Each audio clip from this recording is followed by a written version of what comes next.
Baik, izinkan saya membuka presentasinya ya, Bu Rahmi dan juga teman-teman.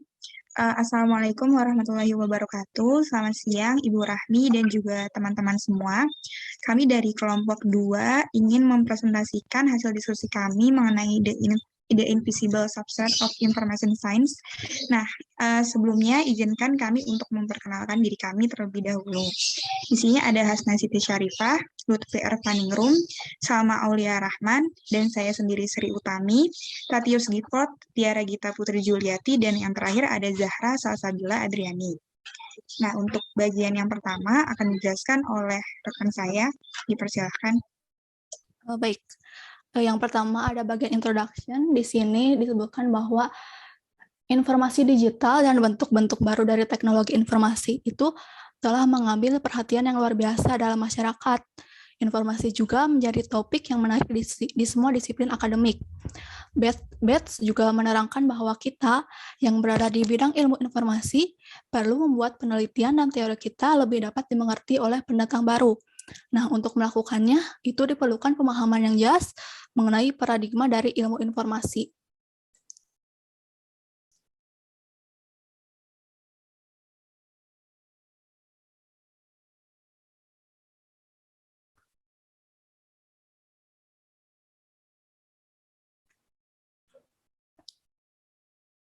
Nah, di sini Bates mengambil konsep paradigma dari seorang filsuf Thomas Kuhn. Disebutkan oleh Thomas Kuhn bahwa paradigm is a field core body of theory and methodology of a field.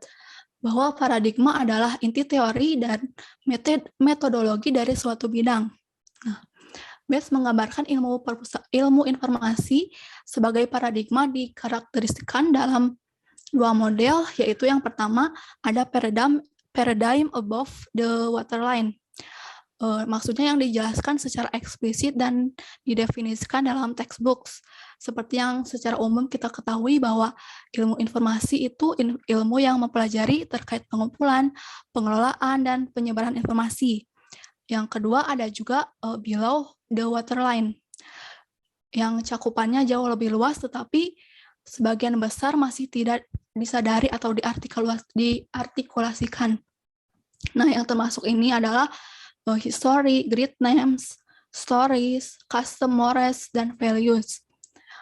Nah, tujuan dari artikel ini sendiri adalah untuk menerangi atau memberi penjelasan apa saja substrat ilmu informasi yang tidak terlihat atau yang masih ambigu atau yang below the waterline, yang sebagian besar itu yang tidak disadari atau dan tidak diartikulasikan, yang akan dijelaskan lebih lanjut di slide-slide selanjutnya oleh teman saya.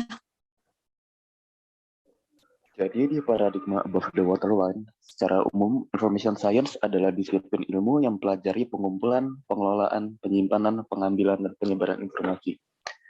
Namun jika kita melihat di paradigma below the waterline, kita tidak melihat bahwa metafield information science, maka dapat ditemukan bahwa information science mempelajari seluruh interaksi manusia dengan berbagai wujud dan medium informasi.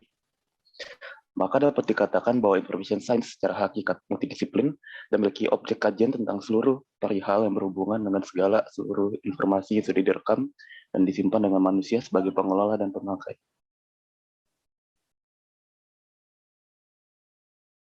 Selanjutnya akan dijelaskan oleh teman saya.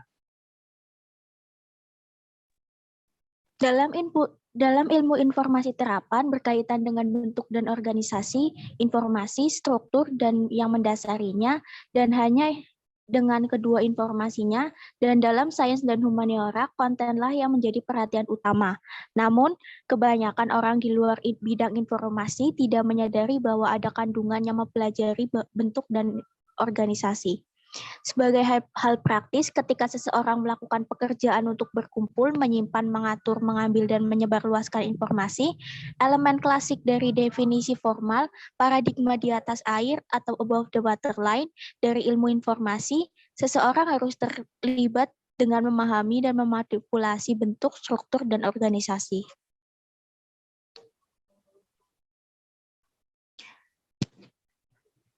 Being and representing. Bekerja di metadisiplin ilmu informasi, baik di tingkat praktis dan teoritis, mengacu pada bakat kognitif yang berbeda dari kebanyakan pekerjaan dalam konvensional, mungkin paralel terbaik untuk menggambarkan perbedaan dalam pemrosesan mental ilmuwan informasi dan praktisi disiplin konvensional adalah dengan menggunakan analogi hubungan antara aktor dan dokter. Ketika melihat film atau program televisi, aktorlah yang memerankan dokter, karena memang seperti itu yang selalu dilakukan. Namun jika direnungkan, bukanlah aneh jika diperankan oleh aktor, karena siapa yang paling banyak pengalaman dan pengetahuan menjadi dokter, yaitu para dokter sendiri. Namun meskipun para dokter paling tahu tentang obat-obatan, menggambarkan seseorang dokter berbeda dengan menjadi seorang dokter. Menggambarkan seorang dokter membutuhkan tubuh bakat yang berbeda dari menjadi seorang dokter. Kadang-kadang beberapa orang memiliki dua jenis bakat tersebut, tetapi biasanya tidak. Aktor dengan sedikit atau tanpa pengetahuan medis, tetapi pengalaman memerankan berbagai karakter, melakukan banyak hal pekerjaan yang lebih baik dari menggambarkan dokter daripada dokter sendiri. Oleh karena itu, karakter retorika dari masing-masing domain ilmu informasi, pendidikan, dan jurnalisme yang berbeda satu sama lain dari disiplin konvensional, layaknya seorang aktor untuk ilmu informasi dan seorang dokter bagi disiplin konvensional, jenis representasi tertentu merupakan inti dari sikap retoris bidang tersebut dalam domainnya. Alam semesta informasi yang direkam, seperti membuat database dan katalog, melibatkan membuat representasi bentuk informasi.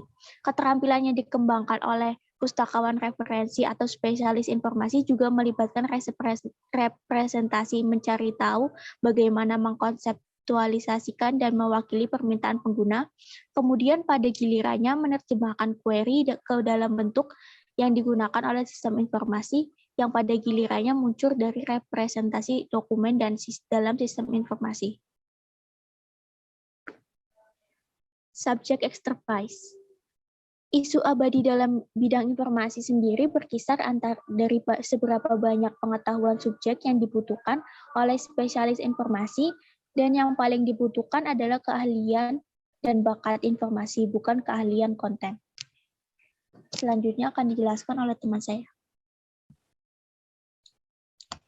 Baik, selanjutnya masih dalam materi subject expertise.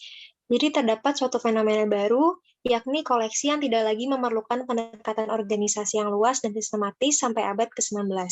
Karena pada masa itu, keahlian informasi berkembang di dalam perpustakaan dan kemudian terdokumentasi selama beberapa dekade. Namun, pada akhir abad ke-20, masyarakat pada umumnya menemukan informasi dan mulai merasakan masalah pada pengorganisasian informasi. Jadi, mereka membuat solusi yaitu gerakan First Fallacy of Information Work, yaitu di dalam gerakan ini timbul pemikiran bahwa pengorganisasian informasi itu membutuhkan seseorang yang memiliki keahlian subjek yang mendalam, tetapi pada masa itu belum ada orang yang ahli dalam informasi.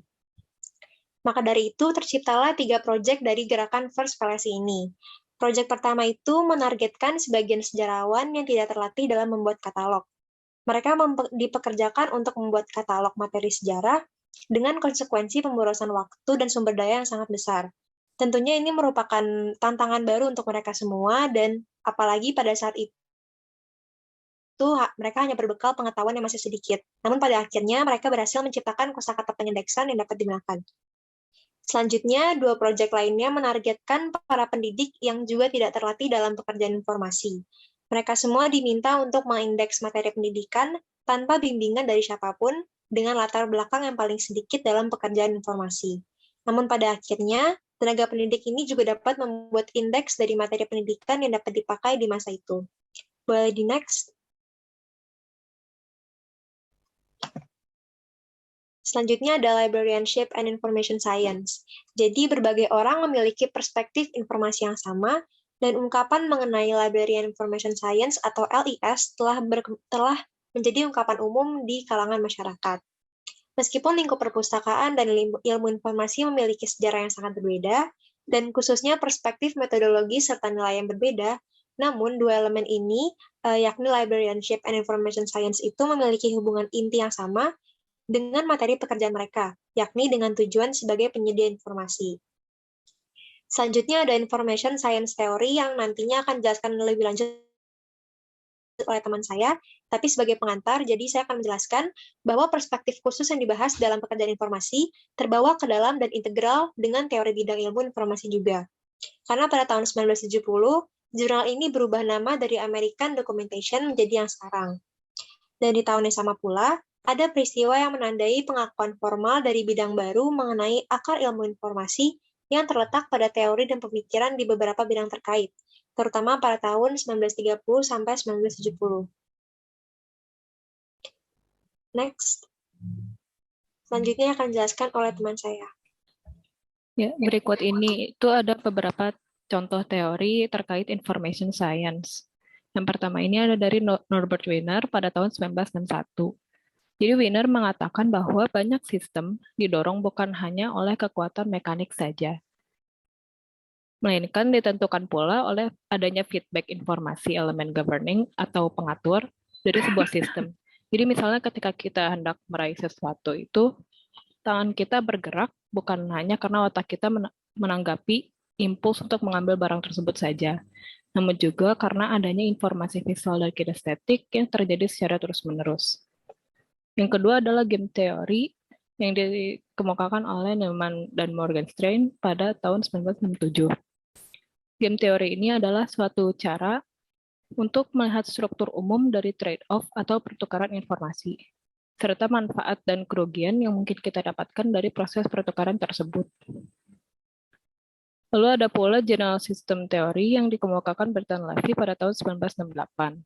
Teori ini menyatakan bahwa begitu konsep dari sebuah sistem telah dikembangkan dan dielaborasikan, maka sistem dapat dikenali sebagai berbagai macam fenomena sosial, teknis, maupun fisik yang tak terhitung banyaknya. Di luar dari ketiga teori ini juga ada beberapa tokoh lain yang mengungkapkan teori di bidang lain tapi berkaitan dengan information science. Contohnya teori dari Gregory Bateson tentang skizofrenia. Teori ini ternyata bukan hanya merujuk pada skizofrenia saja, namun juga semua komunikasi dari pembelajaran antara manusia. Atau Claude Shannon yang dia ini mengukur jumlah informasi yang mengalir pada kabel telepon, namun teori ini bisa diaplikasikan pada banyak bidang, bukan hanya teknik saja. Nah, tokoh-tokoh ini mengembangkan teori dan gagasan tentang kekuatan besar dan merupakan kekuatan pendorong teoritis di balik informasi. Nah, kesamaan dari teori-teori ini adalah minat mereka pada bentuk dan struktur informasi. Next. Selanjutnya, Information Science Universe. Jadi, semua aktivitas manusia dalam mempelajari alam semesta, alam, sosial, dan seni menghasilkan entitas informasi. Buku, artikel database, file data, ataupun yang lainnya. Hal ini menciptakan alam semesta keempat, yaitu informasi yang terekam. Alam semesta informasi yang direkam berisi banyak jenis informasi, seperti hasil penelitian literatur populer, catatan bisnis, arsip pribadi, musik, film, dan lainnya. Jenis informasi ini juga tersedia dalam bentuk elektronik. Singkatnya, produk dokumenter dari aktivitas manusia itu sendiri membentuk alam semesta yang layak dipelajari. Dan studi tentang alam semesta itu, bagaimana manusia memproduksinya, mencarinya, mengambilnya, dan menggunakannya adalah ranah intelektual ilmu informasi. Selanjutnya, Information Science Big Question. Di sini ada 3 pertanyaan besar yang dapat diidentifikasi. Yang pertama, pertanyaan fisik, apa fitur dan hukum informasi yang direkam. Pertanyaan sosial, bagaimana orang mencari dan menggunakan informasi. Pertanyaan desain, bagaimana akses informasi yang direkam cepat dan efektif. Pertanyaan kedua berkaitan dengan semua jenis informasi, tetapi untuk 2 pertanyaan lainnya hanya berkaitan dengan informasi yang terekam. Kita perlu memahami bagaimana orang berhubungan dan menggunakan semua jenis informasi. Kemudian dalam konteks sosial, pertanyaan kedua itu berkontribusi pada pemahaman kita tentang pertanyaan pertama dan untuk melakukan pekerjaan sebaik mungkin dalam menjawab pertanyaan ketiga. Namun, salah satu ciri khas dan ciri lain yang menyatukan ilmu informasi dan perpustakaan yaitu bersama-sama berurusan dengan informasi yang direkam. Selanjutnya, Selanjutnya akan dijelaskan oleh teman saya. Kemudian selanjutnya ada substrat metodologis, di mana sikap metodologis dasar ilmu informasi ini dapat digambarkan sebagai sosioteknikal atau dapat disebut sebagai penggabungan dari dua tradisi metodologis terpenting yang digunakan, yaitu ilmu sosial dan juga ilmu teknis. Nah, ini juga salah satu alasan kenapa ilmu informasi disebut sebagai metadisiplin, karena dia lebih dari satu disiplin ilmu. Sebenarnya istilah metadisiplin sama saja dengan istilah multidisiplin. Hanya saja solusi masalah dari masing-masing disiplin ilmu kemudian diintegrasikan oleh salah satu disiplin ilmu tertentu, kemudian menjadi satu solusi bersama yang utuh. Oleh karena itu, ilmu informasi cenderung menarik orang-orang multitalenta untuk memecahkan masalah penelitiannya. Nah, ilmu informasi ini juga menggunakan beberapa metode untuk menyelesaikan permasalahan di bidangnya, seperti ada metode bibliometrik, teknik statistik lainnya, dan juga pendekatan filosofis analitik untuk mempelajari fitur dan juga hukum alam semesta informasi yang direkam. Jadi membutuhkan beberapa metode untuk mempelajari fitur-fitur serta mengolah informasi yang telah direkam agar suatu saat informasi tersebut mudah untuk ditemu kembali. Kemudian terkait bagaimana orang berhubungan dengan mencari dan menggunakan informasi mengacu pada berbagai teknik ilmu sosial tepatnya, yaitu teknik dari kuantitatif sampai dengan teknik kualitatif. Selanjutnya terkait bagaimana akses ke informasi yang direkam dibuat paling cepat dan efektif mengacu pada dua pendekatan di atas juga. Tetapi yang paling khas digunakan itu adalah teknik rekayasa, atau bisa disebut sebagai suatu cara yang melibatkan teknologi untuk menyelesaikan permasalahan di bidang ilmu informasi tersebut. Sedangkan untuk pendekatan mendasar dalam desain sistem temu kembali informasi adalah evaluasi formatif dengan tujuan menyediakan informasi bagi perbaikan program. Kemudian, sistem dikembangkan demi mewujudkan solusi pencarian informasi untuk konteks yang ditentukan. Sistem tersebut kemudian diuji kinerjanya sehingga menghasilkan pembelajaran yang praktis dan langsung serta lebih mendasar. Penemuan-penemuan ini kemudian diterapkan pada desain yang baru dan juga hasilnya kinerjanya itu terus meningkat. Dengan demikian, dapat dilihat bahwa untuk memecahkan masalah bidang ilmu informasi diperlukan campuran metodologi. Selanjutnya terdapat juga nilai.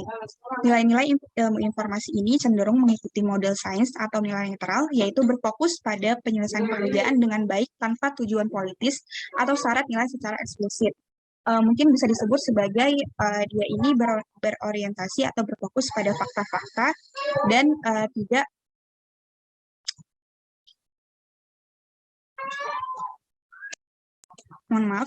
tidak berdasarkan opini ataupun argumen. Kemudian selanjutnya sains murni. Nah, pada tingkat sains murni, upayanya adalah menemukan kebenaran atau kebenaran ganda dari materi yang dipelajari terlepas dari tujuan pribadi. Nah, kepustakawanan sebaliknya itu mengikuti sistem nilai yang lebih berorientasi pada layanan dan juga berorientasi pada pemberdayaan. Perpustakaan itu ada untuk menghasilkan hasil sosial tertentu yang diinginkan, dan sebagai konsekuensinya, banyak kegiatan bidang perpustakaan diatur dan diarahkan untuk memenuhi tujuan yang syarat nilai tersebut. Yang terakhir ada kesimpulan, jadi ilmu informasi itu tidak hanya terdiri dari paradigma eksplisit terkait selecting, gathering, accessing, dan retrieving informasi yang biasa dideskripsikan di lapangan. Bidang ilmu informasi juga memiliki banyak elemen yang penting, tetapi belum cukup diartikulasikan. Nah, tujuan dari artikel ini untuk membawa elemen-elemen itu ke permukaan sehingga kita dapat lebih memahami pekerjaan kita sendiri dan dapat mengomunikasikannya kepada masyarakat luas yang kini dihebohkan dengan pertanyaan dan masalah dari informasi. Ya, sekian presentasi dari kelompok 2.